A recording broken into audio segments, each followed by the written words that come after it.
impact on the Fed's independence and its ability to produce sound economic policy. I urge a strong bipartisan no vote. I yield back. Gentleman from California. It's now my honor to yield 1 minute to the gentleman from Texas, Mr. Farrell. Gentleman from Texas is recognized for 1 minute.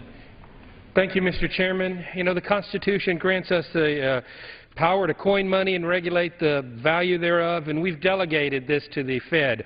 Unfortunately, we've tied our hands behind our back with respect to seeing what they're doing, and it's our duty to conduct oversight. A moment ago, Mr. Frank said the audit was just fist-pounding and chest-pounding. I disagree. It's the first step. It's us doing our homework to determine what needs to be done to reform the Fed. Chairman Bernanke said this bill would be a nightmare scenario of political meddling in monetary affairs. I disagree. I think the current situation is a nightmare scenario in unaccountable government. As Justice Brandeis said, sunshine is always the best disinfectant. As a member of the Oversight and Government Reform Committee, we demand transparency from agencies like the GSA, the TSA, and other Fed agencies. I join my friend and neighbor in Congress, Dr. Paul, in demanding for the American people that sunshine be shined into the Fed and this audit be conducted. I urge my colleagues to support this bill because the American people have a right to know.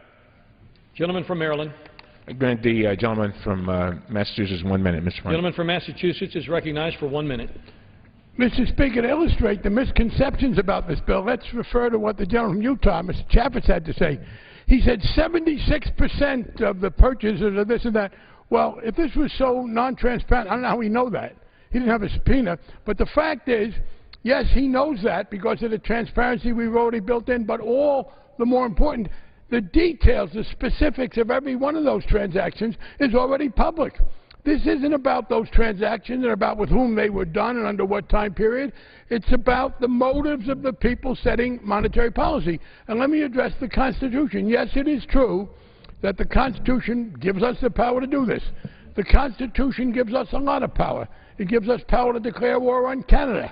It gives us the power to do a lot of things. Wise people pick and choose which powers they use. But this is not about getting more information about their transactions. All of that is out there.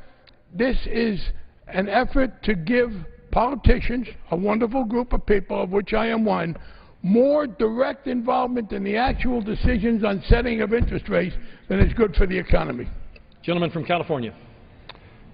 I now my honor to recognize for 1 minute the gentleman from Michigan, Mr. Amash. Gentleman from Michigan is recognized for 1 minute. I'd like to thank Chairman Issa and thank and congratulate Dr. Ron Paul for his tireless work on this issue for many decades. Mr. Speaker, what is the Federal Reserve? I think even many members of this body couldn't answer that question. Yet Congress has delegated its constitutional authority to this committee of bankers and presidential appointees. To no institution in our country's history has Congress given so much power while knowing so little. As our central bank, we've entrusted the Federal Reserve with managing inflation. That means the Fed can change the value of Americans' life savings, their retirement accounts, and their mortgages. Lately, the Fed has taken on the role of, quote, lender of last resort. It has made unprecedented market interventions, promising billions of dollars to the country's largest financial institutions. When investors wouldn't buy mortgages, the Fed did. When creditors became wary of Congress's spending binge, the Fed stepped in. Years ago, Congress enacted an audit statute, but it prevents an audit of monetary policy. The government's accountants understandably were outraged, saying they couldn't, quote, satisfactorily audit the Federal Reserve System without authority to examine the Fed's largest assets. Congress should be wary of all types of central planning. We should be especially vigilant against unaccountable groups that profoundly affect Americans' lives and liberty. Pass this bill and let's audit the Fed. I yield back. Gentleman from Maryland. Yield the gentleman from North Carolina, Mr. Watt, 2 minutes. Gentleman from North Carolina is recognized for 2 minutes. Thank you, Mr. Chairman. And let me say first that this bill is not about sunshine. It's not about transparency. It is about dissatisfaction that some individuals have with the mandate that Congress has given to the Federal Reserve. The gentleman who just spoke is absolutely right. They're supposed to deal with inflation. That's what we told them to do in their mandate. They're supposed to deal with unemployment. That's what we told them to do in the mandate we gave them. And some people over there are dissatisfied with the fact that they don't want them to deal with unemployment. They don't want them to try to adjust and make changes that will be beneficial to our economy. And if they don't want that, they ought to just introduce a bill that repeals the mandate that we gave to them. Don't come and say we're talking about sunshine and transparency. Every time I turn on the television now, I hear the Federal Reserve, Chairman Bernanke, and members of the Federal Reserve talking about how the economy is going. That is not lack of sunshine and lack of information. I thought we had dealt with this when I was the ranking member of the subcommittee, and Mr. Paul was the chairman, or I was the chairman and he was the ranking member. Mr. Paul's problem is he doesn't like the Federal Reserve. He's avowedly in favor of doing away with the Federal Reserve. And that's an honest position, but don't come in and try to cloak it in the guise of this agency is not transparent or it likes sunshine. If you don't like the mandate that they have, then have the guts to stand up and introduce a bill that says we are doing away with the Federal Reserve. And if you... The gentleman is recognized for an additional 1 minute. If you think we're in trouble now, you get the politics and the Congress involved in transactions with foreign governments and decisions about how we get ourselves out of this unemployment situation. If we had some answers about how to get out of unemployment, I would assume we would come forward with them, and nobody on this floor, this Congress, has done nothing to take up an unemployment bill. So I'm glad we have the Federal Reserve over there at least trying to figure out how to make some adjustments in our economy that will deal with unemployment. And the last thing I want is for this Congress to be second-guessing, or an auditor that is not elected by anybody to be second-guessing the decisions of the people who are on the Federal Reserve. An auditor might be a good accountant. He can count, but I want somebody on the Federal Reserve, and hopefully it would be nice to have some people in Congress who can make some decisions about how to deal with unemployment. Gentleman's time has expired. Gentleman from California. Mr. Speaker, the rules of the House prohibit going after someone's motivation, and I'm very concerned that a bill that in its substantially similar form was placed into Dodd-Frank by then-Chairman Barney Frank is now being characterized as somehow ill-intended mischievous activity by the proponents. I would trust that that's not the intent of the speakers on behalf of that side of the aisle about this bipartisan bill that is virtually identical to the language that Barney Frank put into Dodd-Frank. I yield. I just want to be clear that Mr. Frank and I both voted against the bill that you're talking about. So don't try to make it sound like it's me and Mr. Frank's bill. We voted against the bill. This is Ron Paul's bill, and we thought it was a terrible idea then, and we think it's a terrible idea now. Reclaiming my time, I'd like to yield 15 seconds to the gentleman from Texas, the author of the bill. Question then would be, did you vote against Dodd-Frank?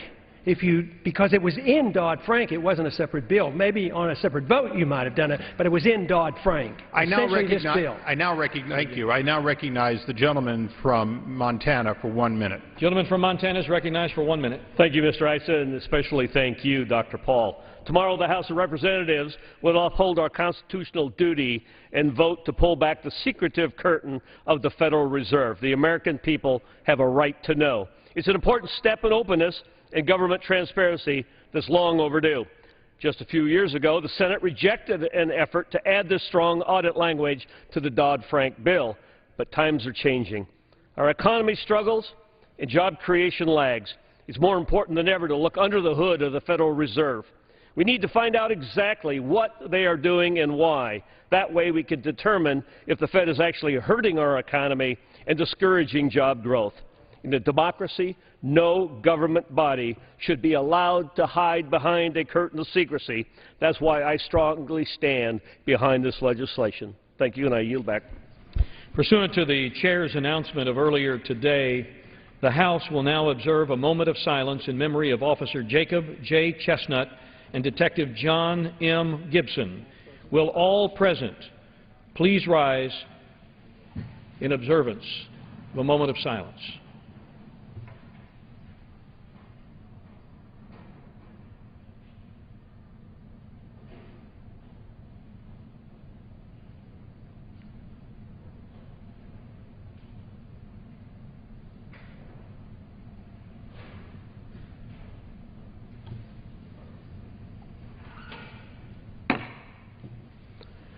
Without objection, debate continues on H.R. 459. Gentleman from Maryland. Mr. Speaker, I yield to the gentleman from Massachusetts 30 seconds. Gentleman from Massachusetts is recognized for 30 seconds. Mr. Speaker, I'm glad that the Committee on Government Oversight isn't the official House historian. In fact, there was a motion to include language like this offered to the Financial Reform Bill. I voted no, as did Mr. Watt. It was included in the bill. It's true I voted for the bill because the gentleman from Texas voted against the bill. So if your vote on the whole bill is taken as an account of what you feel, he was against it. But when it went to conference, it was not in the Senate bill, which was the text of the conference, so it did not come up, and no Republican conferee offered it as an amendment.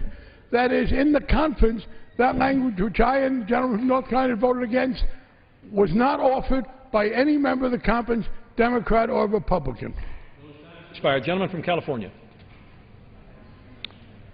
History records that Democrats broadly voted for it when it was voted out of this body. Nothing more need be said. With that, I recognize the gentlelady from Tennessee, Ms. Blackburn, for 1 minute. Gentlelady from Tennessee is recognized for 1 minute.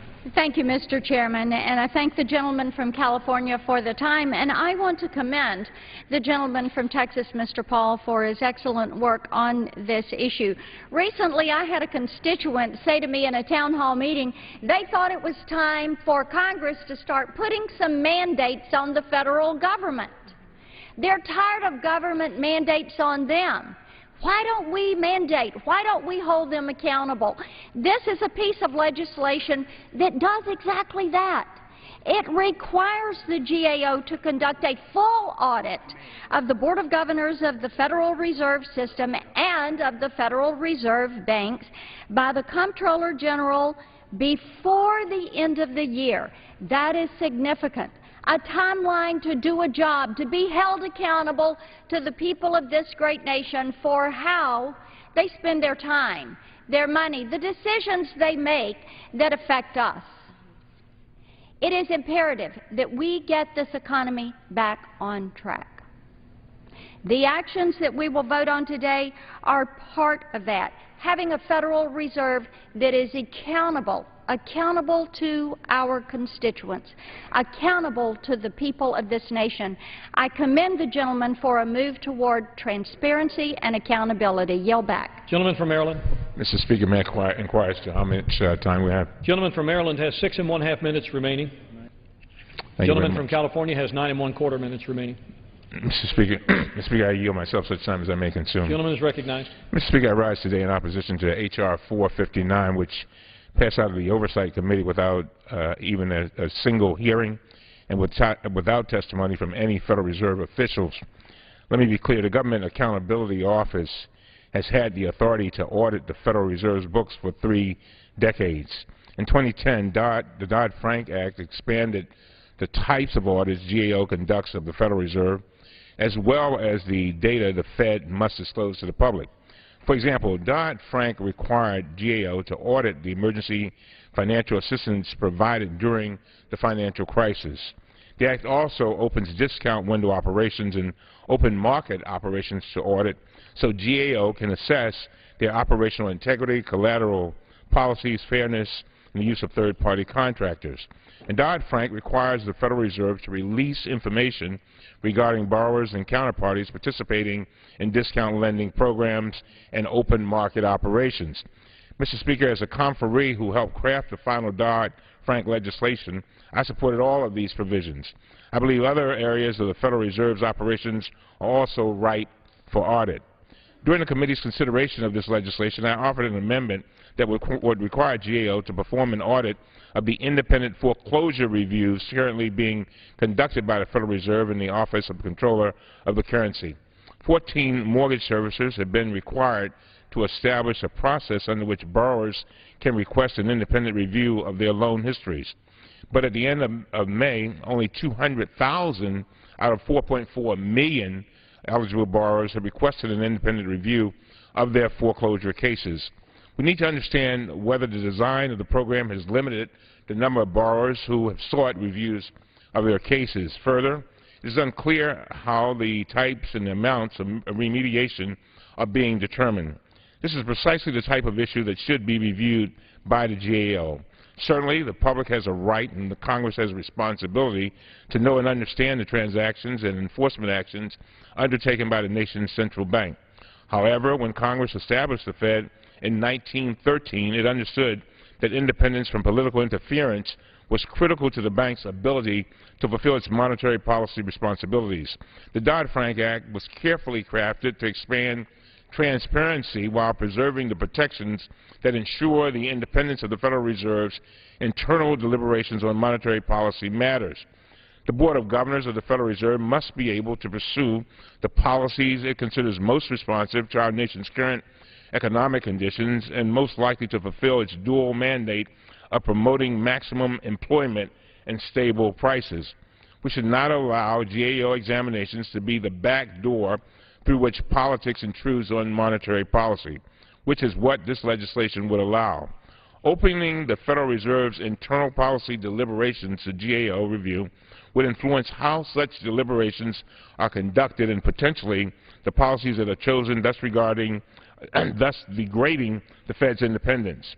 Last week, Chairman of the Federal Reserve, Mr. Bernanke, described the potential impact of this bill to the Financial Services Committee, and he said, and I quote, "The nightmare scenario I have is one in which some future Fed chairman would decide and say to raise the federal funds rate by 25 basis points.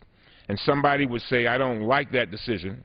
I want the GAO to go in and get all the records, get all the transcripts, get all the preparatory materials, and give us an independent opinion whether or not that was the right decision."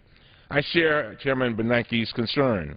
For that reason, during the markup of this legislation in the Oversight Committee, I offered an amendment that would have retained the protections for the Board of Governors' internal monetary policy deliberations to ensure that the audit required by this legislation did not intrude on the Federal Reserve's independence. I continue to believe this revision is needed to ensure this bill does not inhibit the ability of the Federal Reserve to implement monetary policies to strengthen our nation's economy, as it has done repeatedly throughout the recent financial crisis. Gentleman reserve his time? Yes. Gentleman reserved. Gentleman from California. Can I inquire how much time we both have remaining, please? Gentleman from California has 9 1/4 minutes remaining. Gentleman from Maryland has 2 minutes remaining. Thank you. I now yield 1 minute to the gentlelady from Kansas, Ms. Jenkins. Gentlelady from Kansas is recognized for 1 minute. I thank the gentleman for yielding, and I thank Dr. Paul for his leadership on this very important issue. Mr. Speaker, the Federal Reserve lent out $16 trillion during the fiscal crisis. That's larger than the entire U.S. economy, or worse, our federal debt. Trillions of taxpayer dollars, and we have very little understanding of where it went. Congress holds the purse, but we have no oversight over how the Fed manages the funds. This is why I've co-sponsored a bipartisan effort to audit the Fed in full. It's our responsibility. Current monetary policy audits of the Fed are insufficient. Most Fed operations consist of transactions with foreign central banks, and yet they are exempt from review. When corruption is suspected, a common refrain is follow the money. With a historic sovereign debt crisis brewing in Europe, we must look closely at our own balance sheet. We must follow the money. As a CPA, I know we need more transparency in Washington. It should start with the Federal Reserve. I yield back. Gentleman from Maryland. I yield to Mr. Kucinich 1 minute. Gentleman from Ohio is recognized for 1 minute. I ask unanimous consent to include in the record of this debate an article about the Fed's policy model sacrifices its maximum employment mandate and targets 5 to 6% as unemployment. Without objection. I ask unanimous consent to include in the record of this debate an article from Bloomberg News that talks about how secret Fed loans gave banks billions that were undisclosed to Congress. Without objection. This is all about disclosure and accountability. You know, the Fed's not some kind of hocus-pocus black box operation. The Fed essentially supplants the constitutional mandate in Article 1, Section 8 that belongs to the Congress of the United States. Let's look at some recent history here. 2008, subprime meltdown, collateralized debt obligations, go back to mortgage-backed securities, neighborhoods in Cleveland melting down, people losing their homes. The Fed looked the other way, and we're saying, oh, don't go into the Fed. It'll be political. Yes, it's political. We have unemployment because of politics. We have people losing their homes because of politics. We have banks getting uncalculated amounts of money from the Federal Reserve, and we don't even know about it. Meanwhile, people can't get a loan to keep their home or keep their business. Audit the Fed? You bet we should audit the Fed. We have to have accountability. It's time the Congress stood up for its constitutional role. Article 1, Section 8, power to coin or create money. It's time that we stood up for America's 99%. It's time that we stood up to the Federal Reserve that right now acts like it's some kind of high exalted priesthood, unaccountable in a democracy. Let's change that by voting for the Paul bill. Thank you. Gentleman's time has expired. Gentleman from California. At this time, I'd like to yield 1 minute to the gentlelady for Wyoming, Ms. Loomis. Gentlelady from Wyoming is recognized for 1 minute. Thank you, Mr. Speaker. You know, before the financial crisis, the Fed's lending to the financial system was minimal, and monetary policy was limited. But since 2008, they've tripled their balance sheet and transacted nearly $16 trillion in loans. Clearly, Congress has delegated monetary policy to the Fed, and I, for one, am not advocating that we abolish the Fed. But Congress retains oversight responsibility, and Congress should insist on an accurate accounting of the Fed so members of Congress can better understand monetary policy. Our colleague Ron Paul was instrumental in getting an audit of the Fed's emergency activities during the financial crisis, but restrictions remain in place on examining monetary policy actions such as quantitative easing and assisting failing banks in Europe. When the Fed's cumulative lending hits the size and scope to be greater than the entire GDP of the United States, it's past time for Congress to insist on transparency. Mr. Speaker, I yield back the balance of my time. Does the gentleman from Maryland continue to reserve? We continue to reserve. Gentleman reserves. Gentleman from California. I yield myself 2 minutes. Gentleman is recognized. Mr. Speaker, it appears as though we agree on certain things. We agree that some transparency is required. We certainly agree on a bipartisan basis that what the GAO did under Dodd-Frank, at a minimum, was a good thing. I think there's no question, my colleague who was here earlier, Mr. Frank, certainly would agree to the numbers, the expansion of the Fed in that period that Ms. Loomis talked about between 2008 and now. I think we would all agree the Federal Reserve is the people's bank. It is broadly owned by 316 or 320 million Americans. I served on the board of a public company, one that I founded. I understand that if you have more than 500 stockholders, you have an obligation to considerable disclosure. Although the Fed is audited to see whether basically some numbers are correct or not in a limited basis, the truth is the Federal Reserve is not open and transparent, not even years after they make decisions. I think the American people have a piercing question right now, one that is not the question that Dr. Paul was asking when he first wanted to audit the Fed. The question is, will we be like Greece? Will we be like Germany? Will we be like the trauma that's sweeping over the European Union? Do we, in fact, know the true numbers?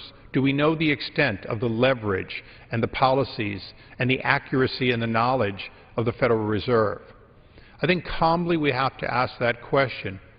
Do we know what we need to know, or are we willing to not know in hopes that we won't be political because we don't know? Now, I've been in Congress for 12 full years at the end of this term, and I've learned one thing. Congress has a tendency to do two things well: nothing at all and overreact. I trust today will be a day in which we're in between. I yield myself an additional minute. Gentleman is recognized.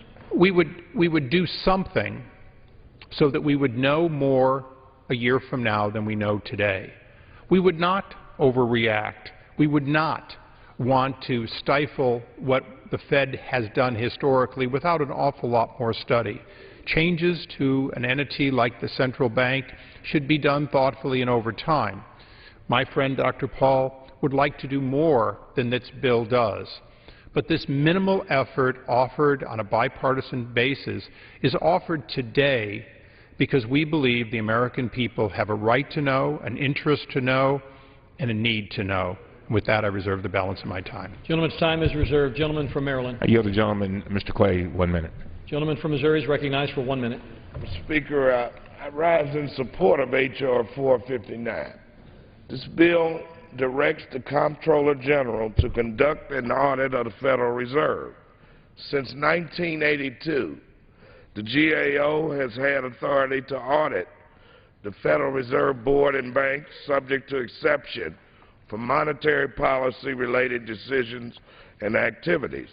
In 2009, Congress provided authority for the GAO to audit actions by the Fed under Section 13(3) of the Federal Reserve Act to lend to any single and specific partnership or corporation, notwithstanding the generally applicable monetary policy-related exceptions.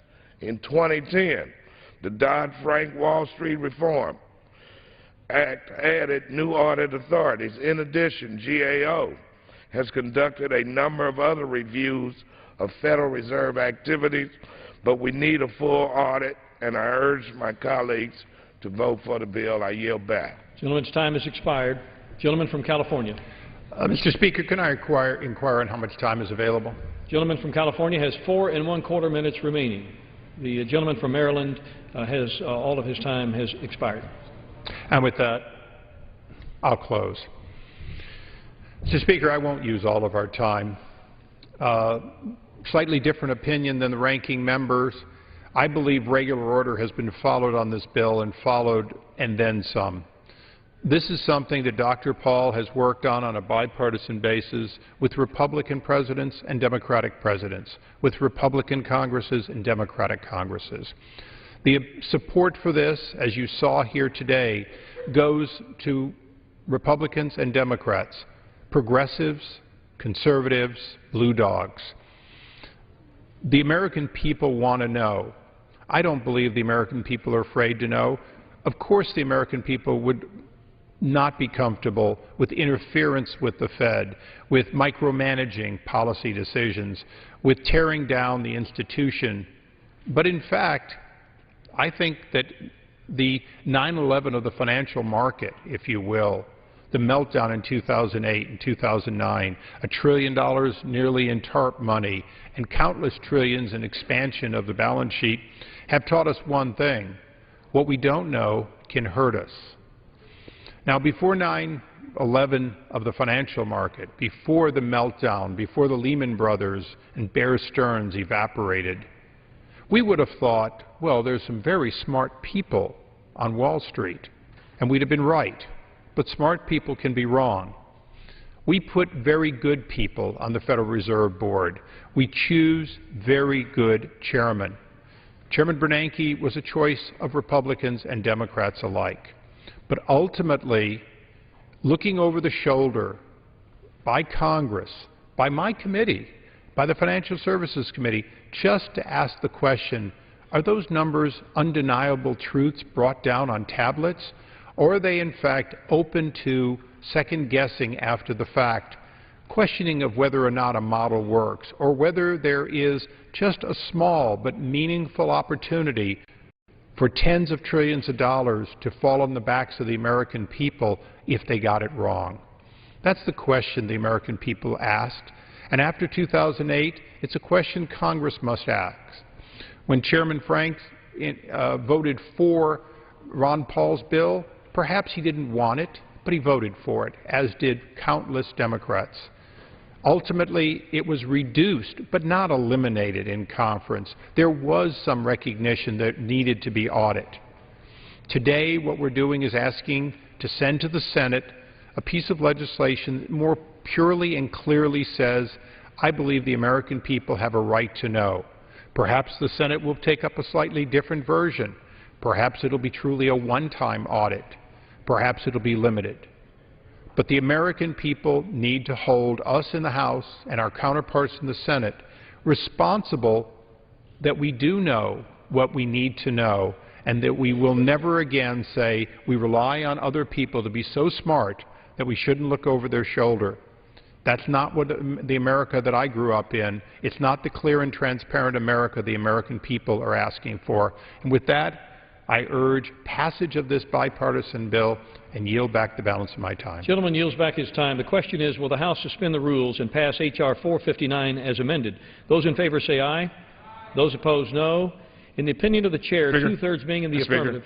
Gentleman from Maryland. That's a recorded vote. Does the gentleman ask for the yeas and nays? That is correct. The yeas and nays are requested. All those in favor of taking this vote by the yeas and nays will rise and remain standing until counted. Sufficient number having risen, the yeas and nays are ordered. Pursuant to Clause 8 of Rule 20 and the Chair's prior announcement, further proceedings on this motion will be postponed.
For what purpose does the gentleman from Michigan seek recognition?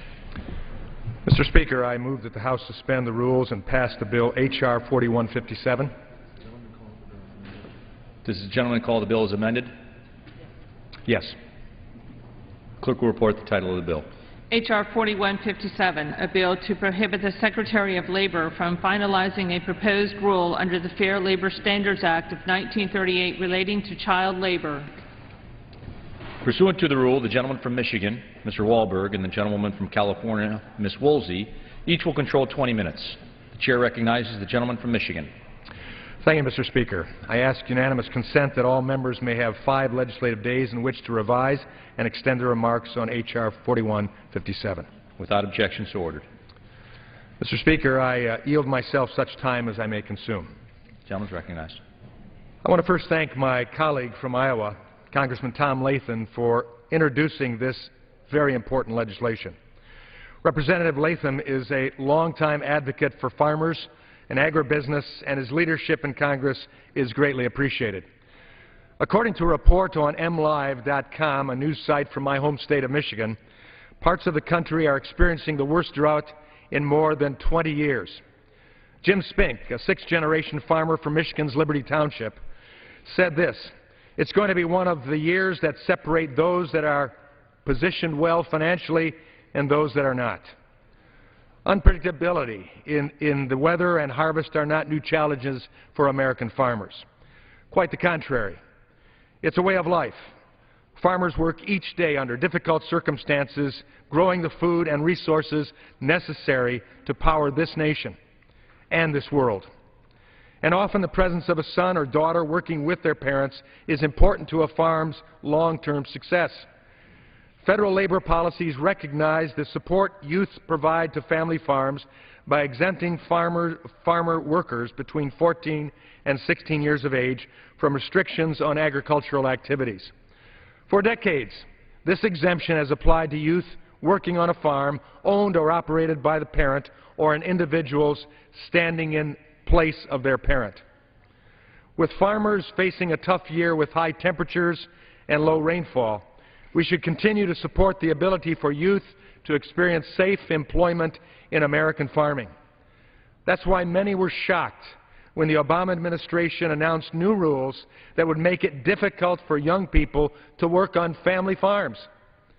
Last September, the Department of Labor proposed regulatory changes that would negatively affect youth employment in agriculture, such as narrowing the parental exemption, restricting the rules of farm ownership, and prohibiting the use of certain equipment central to a farm's operation, even for young people who have received safety training through the Federal Services Extension Program.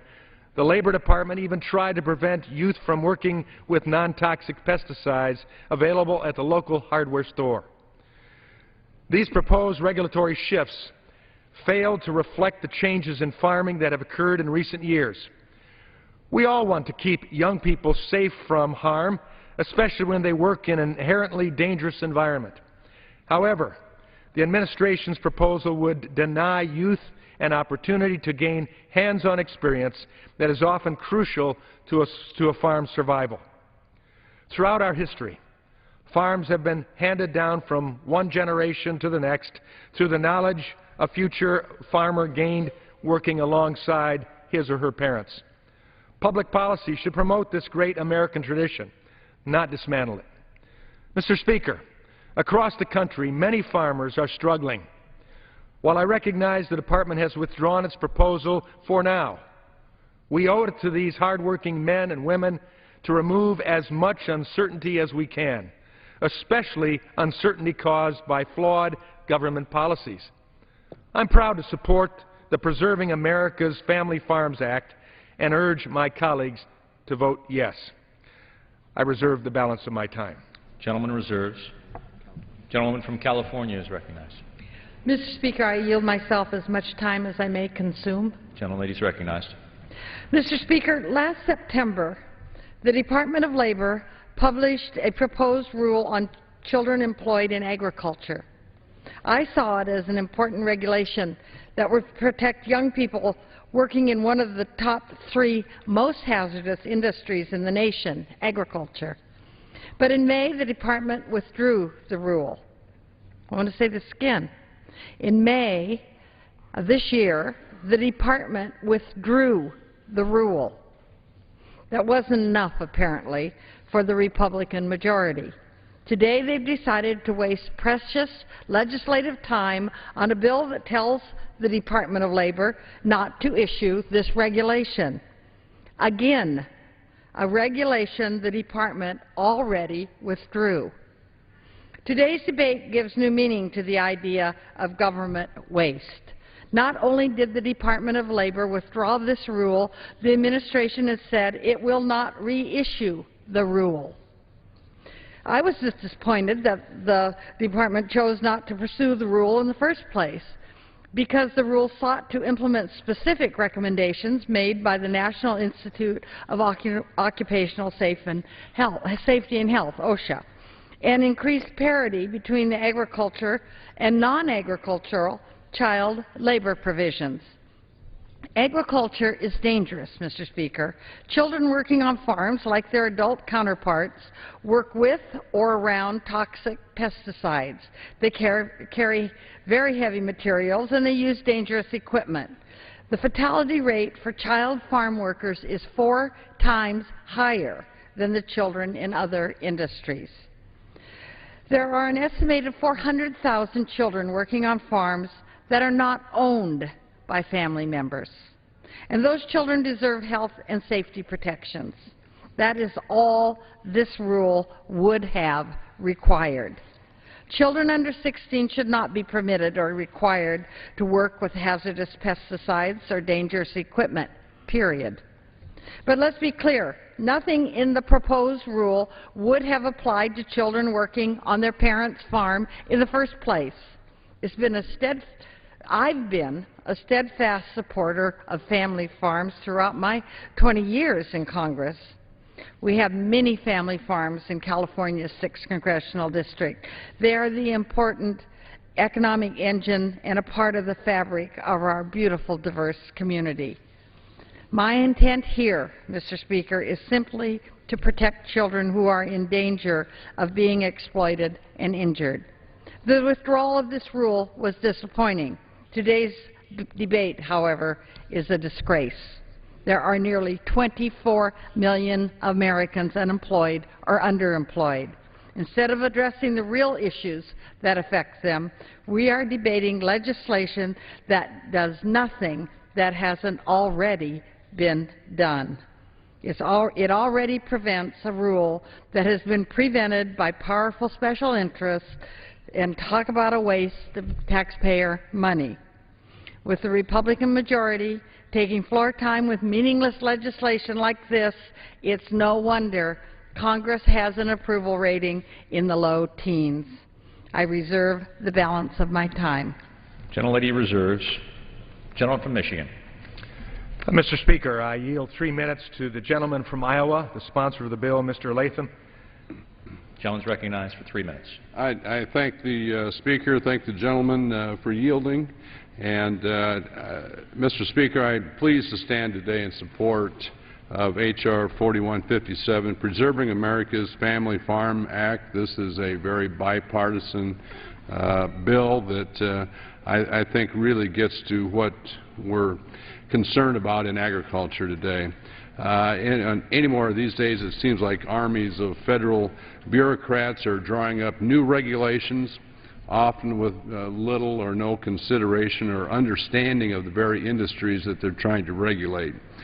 You know, while some regulations do serve a legitimate purpose, others do little more than create uncertainty and additional costs for hardworking taxpayers, farmers, and small business owners. I believe if we want to put America back in business, back to work, one of the first things we must do is crack down on over-regulation. I've introduced a proposal called the Regulatory Accountability and Economic Freedom Act that would take a number of steps to reverse our government's direction in over-regulation. Unfortunately, we're standing here today to fight one of those misguided regulation attempts. Last September, the Department of Labor proposed rules that would have dramatically limited the ability of America's youth to contribute to work on their family's farm or agricultural operations. And it would have restricted, if not completely eliminated, educational training opportunities for youth in rural America. As a result, I introduced H.R. 4157 as a solution to block the DOL's overly burdensome regulations. We can't allow federal bureaucrats, many of them have never set foot on a farm, to tell Iowa farm families how they can run their operations. As a person who grew up on a family farm and later became a farmer myself, I can attest to the valuable skills that are developed through days of baling hay and detasseling cornfields and showing cattle at the county fair. I, like so many thousands of youth across this country today, utilize my on-farm experience to learn the often difficult lessons of hard work, character development, problem-solving skills, and leadership. Life on the farm is never easy, but the valuable lessons learned while producing America's food, feed, fiber make for a rewarding way of life. I think it goes without saying that the safety and well-being of all farm workers, especially our youth, is the utmost important to our nation's farmers and ranchers. However, the regulations proposed by the DOL went beyond all common sense and would have destroyed opportunities for youth across the agricultural economy. This bill will ensure the Department cannot reissue a proposed rule substantial in nature to its version that it released last year. Our youth deserve an opportunity to learn and grow through on-farm experience, and my bill ensures that that opportunity will remain available, and I urge support for Preserving America's Family Farms Act. And I yield back the balance of my Gentleman's time has expired. Gentlewoman from California is recognized. Mr. Speaker, I reserve Gentlewoman my time. reserves. Gentleman from Michigan. Mr. Speaker, I yield 1 minute to the gentleman from Wisconsin, Mr. Duffy. Gentleman from Wisconsin is recognized for 1 minute. Mr. Speaker, I rise today in support of the American family farm. Wisconsin farms are the bedrock of our society. They are the cornerstone of the Wisconsin economy. You look at our family farms, and if we don't have the whole family and the youth working on the family farm, oftentimes they can't be successful in this very challenging economy. You look at the life skills and the work ethic that our youth get from the family farm, it is amazing. They learn how to milk cows, how to plant, how to harvest, how to balance the books, manage risk. They learn how markets work on the family farm. And here again is a great example of big government getting bigger and more intrusive, telling American families whether or not their kids can engage in the family farm and the family business. When you talk to employers in Wisconsin, they tell me some of their best workers are workers who grew up on a family farm.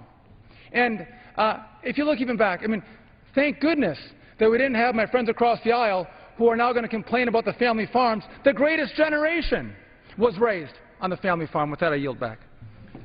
Gentleman's time has expired. Gentleman from California. Mr. Speaker, I yield 3 minutes to the gentleman from Iowa, Mr. Boswell. Gentleman from Iowa is recognized for 3 minutes. Thank you, Mr. Speaker, and thank you for yielding the time. I appreciate this opportunity. I rise in support of H.R. 4157 to preserve America's family farms, or should say farm family traditions. Passing this legislation today will codify our successful effort to prevent the Department of Labor from undercutting the structure of our nation's family farms. For generations, the contributions for young people have led to family success and bright futures on household farms. However, late last year, our family farmers faced a sweeping regulation that would have prevented children and grandchildren from participating in the very important lessons and traditions that have stabilized not only our families but also our economy. The short-sighted ruling proposed by the Department of Labor would have affected a wide variety of subsectors within agriculture: work with livestock and grain production, commodity transportation, youth agricultural education, and a number of other sectors that train and educate our youth in family farm settings with hands-on experience. Not only did this ruling permit to its own text that there was little or no data available to back the proposal being made, it would, as stated by future farmers of America, our youth, that it would limit, if not eliminate, opportunities to effectively teach students to be safe when working in agriculture. I'm proud that many of us joined in a bipartisan effort to tell the Secretary of Labor through multiple letters that this ruling is wrong. Fortunately, the Department did rescind this ruling that was stated a little while ago so that the youth in our districts could continue to learn important lessons taking place in the most successful sector of our economy. I support H.R. 4157 because it will codify this effort. This bill will clarify the intention of Congress with respect to youth education on farms, and it will prevent the Department of Labor from implementing or enforcing this very specific proposal. In codifying our intention and passing this bill, we ensure that all farmers have access to education and retain their families' traditions, two things that are critical in our changing society. I often think back to when I returned home from the Army to farm and realized the changes that had taken place in farm technology while I was away. The farmers we are nurturing now will acquire even more skills and adjust to faster changes than ever before. Young people today, and even some of us who aren't so young, are maintaining high-tech GPS programs, aerial mapping, biotechnology that create greater efficiencies in farming, increase output, and reduce the cost of food at our local grocery store. These young farmers are taking their experience on the farm to study and create the software that improves farming acquire the financial skills it takes to run a farm, and they are gaining the entrepreneurial spirit that is needed to be part of one of America's greatest economic sectors. These youth, backed by their experience on the farm, are not just farmers. They're agronomists, engineers, economists, and international liaisons. May I have another 30 seconds, ma'am? Another 30 seconds. Another 30 seconds for the gentleman from Iowa. Gentleman's recognized for an additional 30 seconds. So we must ensure these young farmers have access to the education they deserve, to the traditions and lessons that many of us hold dear and have treasured our entire life. However, I not only call on my colleagues to join me in supporting this legislation today to ensure young farmers have access to the education they need, I also call on us to demand that the Farm Bill, passed with 35 ayes out of the House Agriculture Committee, be brought to the House floor for debate. Farming in America requires a great deal of capital for major investments, access to land and credit, the ability to hire and purchase. American farmers create jobs and make investments in communities that keep jobs. The primary and perhaps only difference between a farmer and a businessman is the farmer's revenue and profits are more subject to whims of climate. I yield the gentleman another 30 seconds. Thank you. So let's take care of the future of our farmers and our young farmers, and we must pass a 5-year farm bill, and we must do it. So let's pass this bill today, and let's get on to the farm bill next. Thank you very much. I yield back. Gentleman's time has expired. Gentleman from Michigan. Mr. Speaker, I am glad to yield to my colleague and farmer friend from Kansas, Mr. Holzkamp, 1 minute. Gentleman's recognized. Gentleman from Kansas is recognized for 1 minute. Thank you, Mr. Speaker. I rise in support of the family farms of Kansas and all of America. The proposed Department of Labor rule restricting children from working on family farms presented a direct threat not only to the continuity of our nation's ag tradition, but to a way of life in rural America. Though the bureaucrats have put it off for now, such reprieve may only be temporary. The family farm is one of the best places for a child to learn and develop a strong work ethic.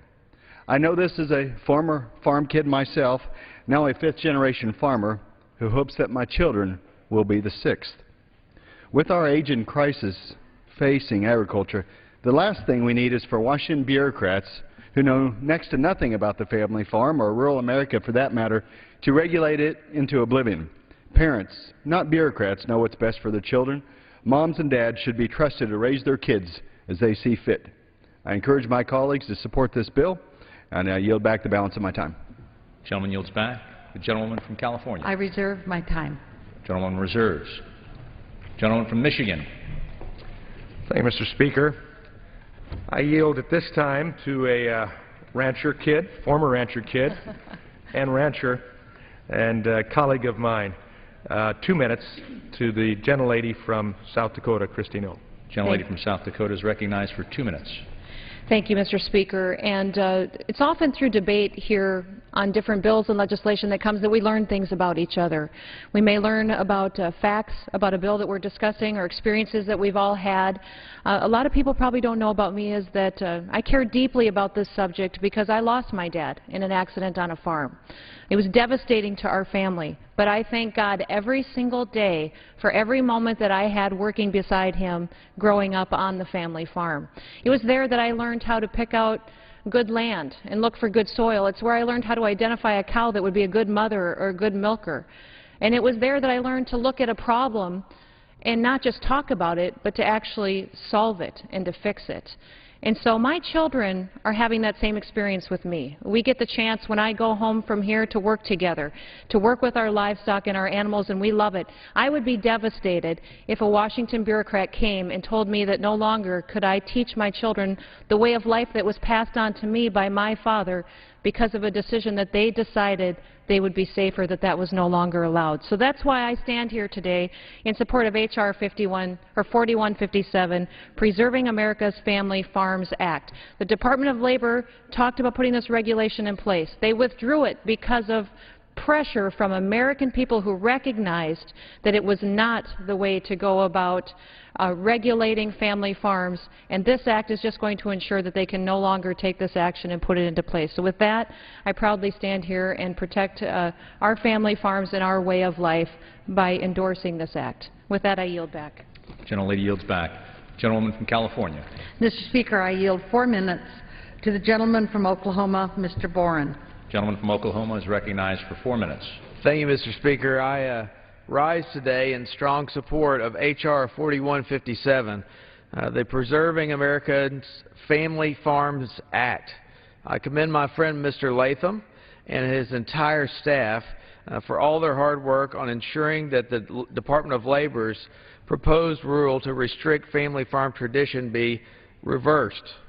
In December, the U.S. Department of Labor proposed updated regulations on labor practices for minors in agricultural operations, including a rule that would have prevented children under the age of 16 from performing certain duties on farms. Historically, family farms have been exempted from such rules, but the new proposal could have been interpreted broadly to exclude operations that are owned by extended family members. In response to the proposed rule, Congressman Latham and I introduced H.R. 4157. The bill protects family farm tradition by directing the Secretary of Labor to recognize and understand the unique circumstances of family farm youth and multi-generational family partnerships when drafting regulations now and in the future. In April, the administration announced that as a result of loud opposition, they would not finalize the proposed rule. Although I'm very pleased that they decided to abandon the flawed rule and listen to thousands of voices among our rural communities, passage of H.R. 4157 will ensure that in the future the Department of Labor does not reissue this proposal or any other rule that would have a similar effect on our family farms. This legislation encourages the administration to work collaboratively with rural stakeholders such as farmers and ranchers to understand issues that affect their communities and our way of life. Family farms have a long history of providing invaluable work ethic and leadership experience to future farmers. Many of these young folks dedicate their entire lives to providing us with an abundant and safe marketplace, so we owe it to them to protect the foundation on which this American spirit of hard work is built. Please join me, and please join my friend Congressman Latham and over 93 bipartisan co-sponsors to pass this legislation. I yield back. Gentleman yields back. Gentleman from Michigan. Thank you, Mr. Speaker. In a point of personal privilege, I would applaud my colleague and friend from Oklahoma for your comments. The concept of trust but verify is carried out here. We trust what has been said by the Department and administration, but we verify with the action that we're taking today. It gives me a privilege now to recognize a friend from Tennessee, a colleague who cares about people and their safety, and especially young people, as a medical doctor. And I relinquish to him 2 minutes of time, the gentleman from Tennessee, Mr. Desjardins. Gentleman from Tennessee is recognized for 2 minutes. Thank you. Earlier this year, the Department of Labor issued a misguided rule that would effectively ban children from working on family-owned farms. While I'm sure there were kids in rural areas across our nation who were overjoyed by this news, I think it would be horribly unfair to deprive our youth of the same valuable work experience many of us were afforded. Growing up in a rural community, I spent a lot of time doing work on farms, and I'll be first to admit that it wasn't always fun. But the values and appreciation for hard work that it instilled in me played an important role in shaping me as a person. That is why I was proud to support the Preserving America's Family Farms Act. This legislation will prevent the Department of Labor from issuing this rule or any similar rule preventing children from working on their parents' farm. If this proposal from the Department of Labor were actually implemented, not only would it rob our young farmers of important educational opportunities, it would erode part of our nation's rural culture. These actions by the Department of Labor serve as yet another reminder of the troubling pattern of government overreach and intrusion we have seen from this administration. I thank the Tennessee Farm Bureau for their efforts in speaking out against this misguided notion and working with me to ensure that farming decisions are left to farmers, not bureaucrats in Washington. I yield back. Gentleman yields back. Gentlewoman from California. Mr. Speaker, I just want to repeat what I said in my opening remarks. Nothing in the proposed rule would have applied to children working on their parents' family farm. The proposed rule maintained the parental exemption. But again, And to remind everybody, the Department of Labor withdrew their proposal. We are wasting time today. And I reserve the balance of my time. Gentlelady reserves. Gentleman from Michigan. Thank you, Mr. Speaker. I yield 2 minutes of time to my friend from New York, Richard Hanna. Gentleman from New York is recognized for 2 minutes. Thank you, Mr. Speaker. I rise today in strong support of H.R. 4157, the Preserving America's Farm Act. I am pleased to co-sponsor this legislation. This rule, had it been enacted, would be one more sad example of how far our government is willing to go to protect us from ourselves. The Preserving America's Family Farms Act would protect the Department of Labor from issuing a rule prohibiting young people from working on their own family farms. Mr. Speaker, like so many children growing up in rural America, I spent many of my summers working on my grandparents' modest dairy farm in Herkimer County, New York. By my grandfather's side, I learned personal responsibility, accountability, gained character and a sense of accomplishment, as well as the pride and dignity that results from a day's work. My family farm would not have been economically viable if my younger cousins and I had not worked and assisted during harvest and milking. I'm concerned, along with many Americans, that the belief in personal accountability and responsibility, as well as hard work, which being instilled at a young age, is being diminished. The lessons learned on a family farm should be reinforced and encouraged more, not less. Mr. Speaker, I acknowledge farms are a dangerous place to work, but as a man who has employed hundreds of people, those who worked early and hard in their lives, regardless of where they worked, were my most eager and responsible employees. I could not have succeeded without those men and women, and neither will this country. We should not restrict young people from working. Character built early grows deeper and lasts a lifetime. Let's pass this bill and protect our family farms and the great Americans they produce. Thank you. I yield back the balance of my time. The gentleman yields back. The gentleman from California is recognized. I continue to reserve. Gentlelady reserves. Gentleman from